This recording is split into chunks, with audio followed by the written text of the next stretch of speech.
Krishna book by Srila Prabhupada. We are finishing the introduction and going into chapter 1, the advent of Lord Krishna. The last paragraph, to kind of bring it in, at the point of his death, King Parikshit was hearing Srimad Bhagavatam from Sukadeva Goswami. When King Parikshit expressed his untiring desire to hear about Krishna, Sukadeva Goswami was very pleased. Sukadeva was the greatest of all Bhagavata reciters, and thus he began to speak about Krishna's pastimes, which destroy all inauspiciousness in this age of Kali Yuga. Sukadeva Goswami thanked the king for his eagerness to hear about Krishna, and he encouraged him by saying, quote, "My dear king, your intelligence is very keen because you are so eager to hear about the pastimes of Krishna," unquote. He informed Maharaj Parikshit that hearing and chanting of the pastimes of Krishna are so auspicious that the process purifies the three varieties of men involved. He who recites the transcendental topics of Krishna, he who hears such topics, and he who inquires about him. These pastimes are just like the Ganga, the water which flows from the toe of Lord Vishnu. They purify the three worlds, the upper, middle, and lower planetary systems.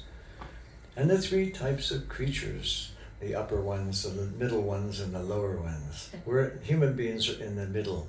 We're in the middle. We can go either way. We can go up or we can go down. There is an elevator going down, and there's an elevator going up. So hearing the Krishna's pastimes from Sukadeva Goswami and Srila Prabhupada, your elevator is definitely on the way up. Chapter 1, the advent of Lord Krishna. Once, the world was overburdened by the unnecessary defense force of different kings, who were actually demons, but they're posing themselves as the royal order. At that time, the whole world became perturbed, and the predominating deity of this earth, known as Bhumi, went to see Lord Brahma to tell of her calamities due to these demoniac kings. Bhumi assumed the shape of a cow and presented herself before Lord Brahma with tears in her eyes. She was bereaved and was weeping just to invoke the Lord's compassion. She related the calamitous position of the earth, and after hearing this, Lord Brahma became much aggrieved, and he at once started for the ocean of milk, where Lord Vishnu resides. Lord Brahma was accompanied by all the demigods, headed by Lord Shiva, and Bhumi also followed in the form of a cow. Arriving on the shore of the milk ocean, Lord Brahma began to pacify the Lord Vishnu, who formerly saved the earthly planet by assuming the transcendental form of a boar. In the Vedic mantras, there is a particular type of prayer called Purusha Shukta. Generally, the demigods offer their obeisances unto Vishnu, the Supreme Personality of Godhead, by chanting the Purusha Shukta. It is understood herein that the predominating deity of every planet can see the Supreme Lord of this universe, Brahma, whenever there is some disturbance in his planet, and Brahma can approach the Supreme Lord Vishnu, not by seeing him directly, but by standing on the shore of the ocean of milk. There is a planet within this universe called Svetadweep, and on that planet there is an ocean of milk. It is understood from various Vedic literatures that just as there is an ocean of salty water, within this planet there are various kinds of oceans in other planets. Somewhere there is an ocean of milk, and somewhere there is an ocean of oil, ghee or oil. And somewhere there is an ocean of liquor, and so many other types of oceans. Purusha Shukta is the standard prayer which the demigods recite to appease the Supreme Personality of Godhead. Kshirodakshai Vishnu. Because he is lying on the ocean of milk, he is called Kshirodakshai Vishnu. He is the Supreme Personality of Godhead through whom all the incarnations within this universe appear. After all the demigods offered the Purusha Shukta prayer to the Supreme Personality of Godhead, they apparently heard no response. And then Lord Brahma personally sat in meditation, and there was a message transmission from Lord Vishnu to Brahma. Brahma then broadcast that message to the demigods. And that is the system of receiving Vedic knowledge. The Vedic knowledge is received first by Brahma from the Supreme Personality of Godhead, and then through the medium of the heart. As stated in the beginning of Srimad Bhagavatam, Tene Brahma Harita, the transcendental knowledge of the Vedas was transmitted to Lord Brahma through the heart. Here also, in the same way, only Brahma could understand the message transmitted by Lord Vishnu, and he broadcast it to the demigods for their immediate action. The message was, the Supreme Personality of Godhead will appear on the earth very soon, along with his supreme powerful potencies, and as long as he remains on the earth planet to execute his mission of annihilating the demons and establishing the devotees, the demigods should also remain there to assist him. They should all immediately take birth in the family of the Yadu dynasty, wherein the Lord will also appear in due course of time. The Supreme Personality of Godhead himself, Krishna, personally appeared as the son of Vasudeva. And before he appeared, all the demigods, along with their wives, appeared in different pious families in the world just to assist the Lord in executing his mission. The exact word used here is tat priyartam, which means the demigods should appear on the earth in order to please the Lord. In other words, any living entity who lives only to satisfy the Lord is a demigod. The demigods were further informed that the plenary portion of Lord Vishnu, Ananta, who is maintaining the universal planets by extending his millions of hoods, would also appear on the earth before Lord Krishna's appearance. They were also informed that the external potency of Vishnu, Maya, with whom all the conditioned souls are enamored, would also appear just to execute the purpose of the Supreme Lord. After instructing and pacifying all the demigods as well as Bhumi with sweet words, Lord Brahma, the father of all Prajapatis, or progenitors of universal population, departed for his own abode, the highest material planet called Brahma Loka.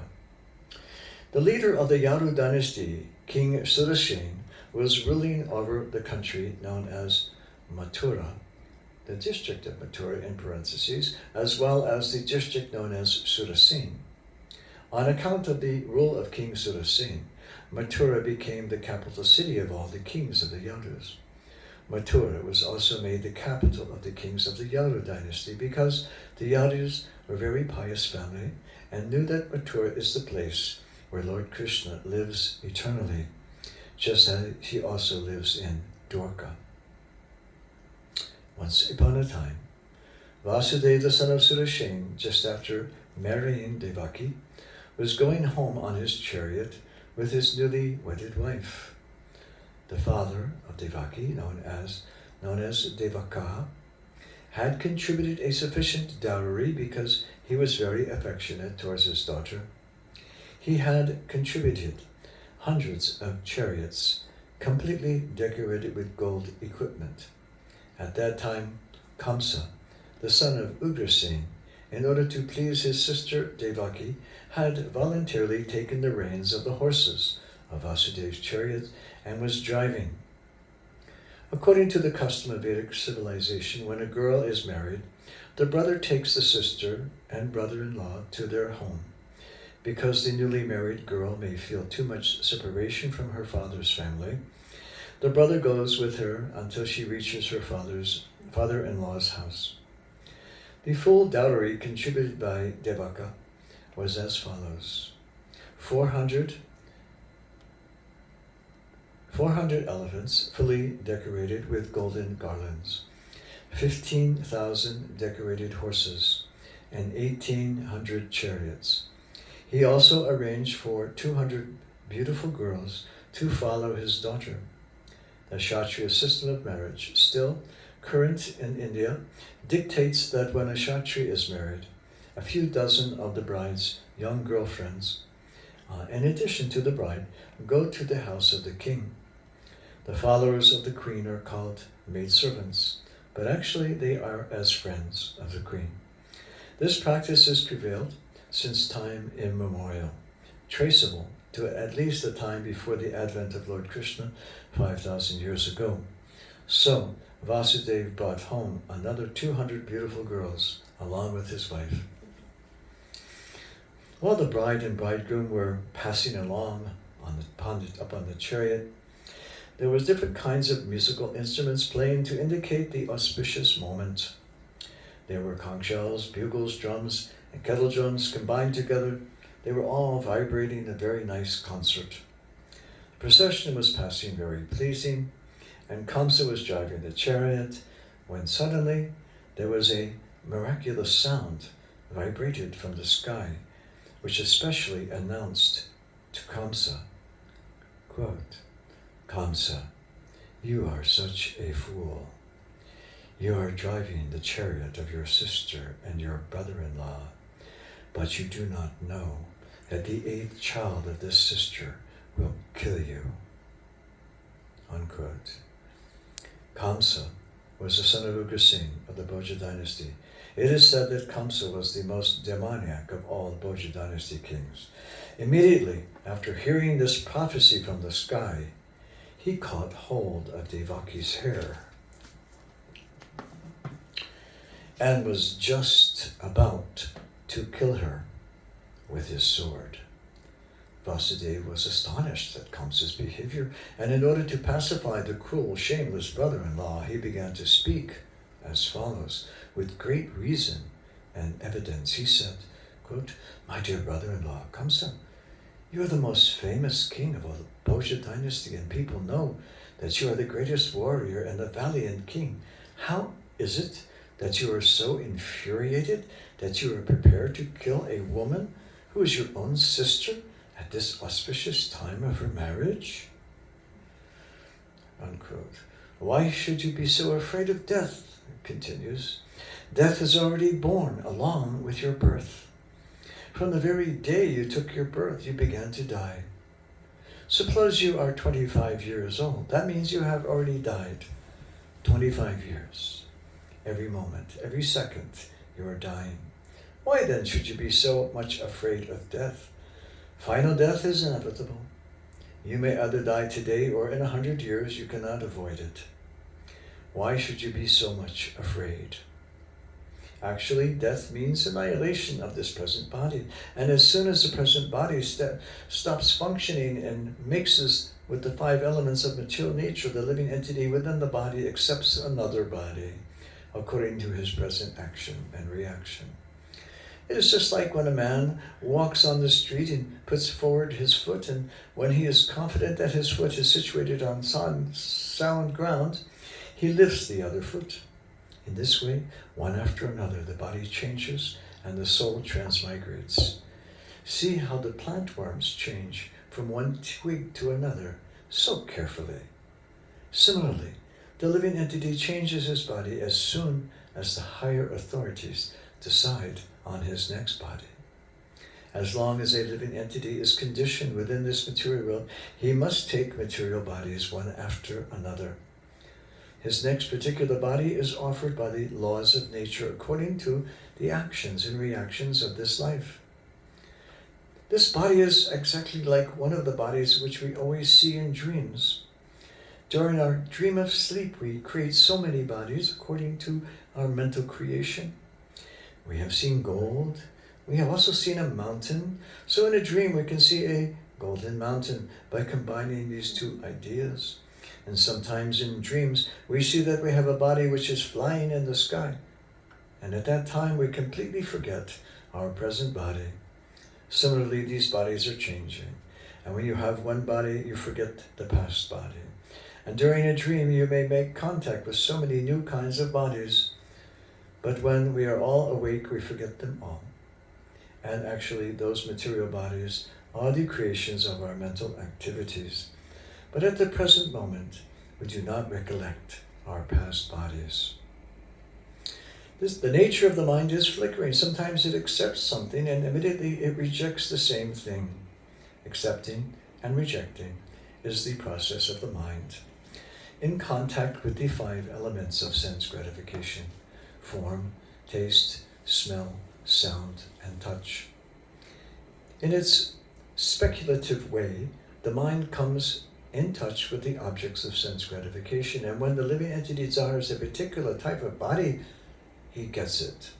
Therefore, the body is an offering by the laws of material nature.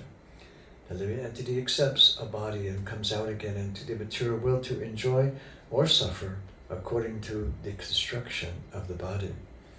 Unless we have a particular type of body, we cannot enjoy or suffer according to our mental proclivities inherited from the previous life. The particular type of body is actually offered to us according to our mental condition at the time of death. The luminous planets like the sun, the moon, the stars reflect themselves in different types of reservoirs, like water, oil, ghee, and the reflection moves according to the movement of the reservoir. The reflection of the moon is on the water, and the moving water makes the moon also appear to be moving, but actually the moon is not moving. Actually, by mental concoction, the living entity attains different kinds of bodies, although actually he has no connection with such bodies. But on account of illusion, being enchanted by the influence of Maya, the living entity thinks that he belongs to a particular type of body, and that is the way of the conditioned life. Suppose a living entity is now in a human form. He thinks that he belongs to the human community, or a particular country, or a particular place. He identifies himself in that way and unnecessarily prepares for another body which is not required by him. Such desires and mental concoctions are the cause of different types of body. The covering influence of material nature is so strong that the living entity is satisfied in whatever body he happens to get, and he identifies with that body with great pleasure. Therefore, I beg you, and beg to request you, not to be overwhelmed by the dictation of your mind and your body. Hare Krishna. Hare Krishna. We are not despised. Yes, Vasudeva is really getting extraordinarily on quite a role, a philosophical role here. He's explaining things in great detail. I think also Prabhupada embellishes a lot of those things so that we can understand through his explanations. But Vasudeva is, he's known for being very truthful, so Kamsa's he'll give him a break in just a few next few times. We'll stop here though. Hare Krishna. We'll pick it up tomorrow night. Don't worry. Hare Krishna. Hare Krishna.